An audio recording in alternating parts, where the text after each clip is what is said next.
Bonjour, cette semaine, Canada21.tv revient sur la fin possible des programmes fédéraux des investisseurs et entrepreneurs étrangers. Le député des Français du Canada et des États-Unis qui veut renforcer les liens de la France avec ses expatriés, Pauline Marois qui refuse de débattre en anglais à l'occasion des prochaines élections, les tendances du net et les rendez-vous à ne pas manquer. Mauvaise nouvelle pour les Français qui voudraient investir ou entreprendre au Canada.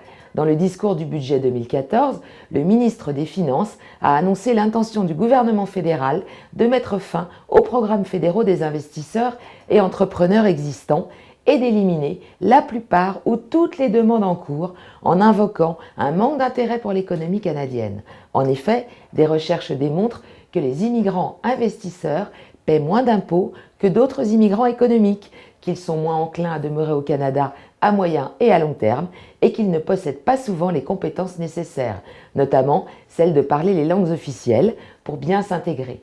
Rappelons aujourd'hui que le programme d'immigration des investisseurs compte un arriéré de plus de 65 000 demandes, soit plus que tout autre programme d'immigration économique. Il faudrait plus de 6 ans pour traiter la totalité de ces dossiers. De plus en plus de jeunes quittent la France, titrait Le Monde lundi. Le phénomène n'est pas nouveau, mais selon le quotidien du soir, la Chambre de commerce et d'industrie de Paris-Île-de-France, qui représente 800 000 entreprises, commence à s'inquiéter de voir de plus en plus de jeunes cadres faire leurs valises. Hier, elle a donc organisé 2 tables rondes pour comprendre ce mouvement d'expatriation qui s'accélère, d'autant que les expatriés sont moins pressés de rentrer, comme le montrait l'enquête de notre site partenaire Mondissimo. De 2005 à 2013, la part de ceux qui envisagent un séjour supérieur à 10 ans est passée de 27% à 38%.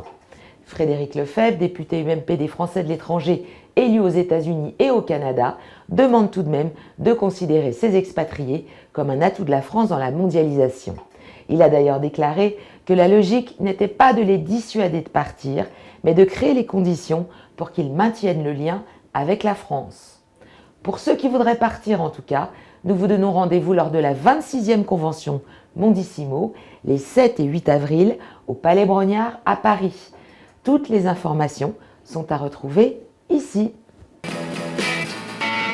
Benoît Pelletier veut dénoncer la francophobie ou, comme on dit au Canada, le Québec bashing. Dans un article paru dans le journal Le Droit, l'ancien ministre rappelle que le Québec et les Québécois sont souvent victimes d'un traitement péjoratif par certains médias. Rappelons par exemple que Sun News Network, un groupe dont le siège social est basé à Toronto, a ridiculisé l'effort que faisait le réseau CBC de prononcer les noms français avec l'accent français. Benoît Pelletier demande donc aux élus fédéraux de défendre davantage la belle province lorsque sa réputation et sa crédibilité sont mises à mal. Pauline Marois, quant à elle, ne préfère pas débattre en anglais.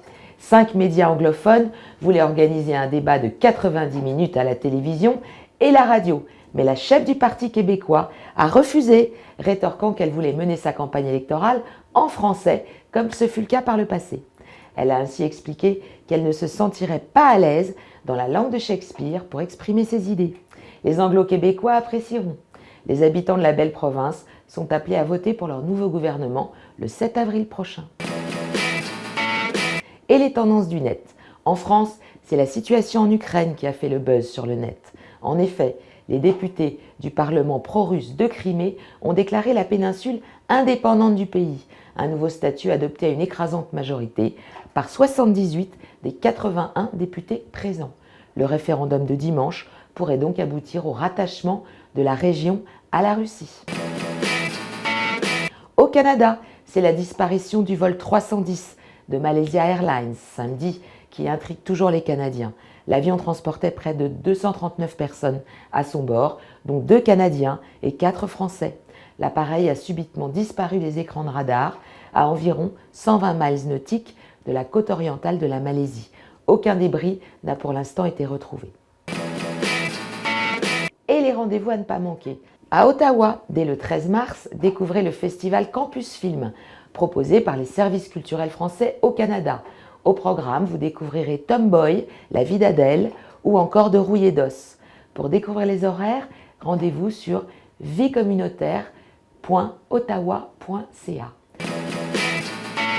À Toronto le 18 mars, l'Alliance française accueille l'auteur Hervé Letellier. L'écrivain évoquera l'Oulipo, le groupe d'expérimentation littéraire dont il est membre, son parcours et ses œuvres, parmi lesquelles Les Amnésiques n'ont rien vécu d'inoubliable. Pour le rencontrer, rendez-vous sur le site qui s'affiche ici. À Montréal, les 24 et 25 mars, rendez-vous au Hyatt Regency pour la seconde édition de la Convention d'affaires Canada-France.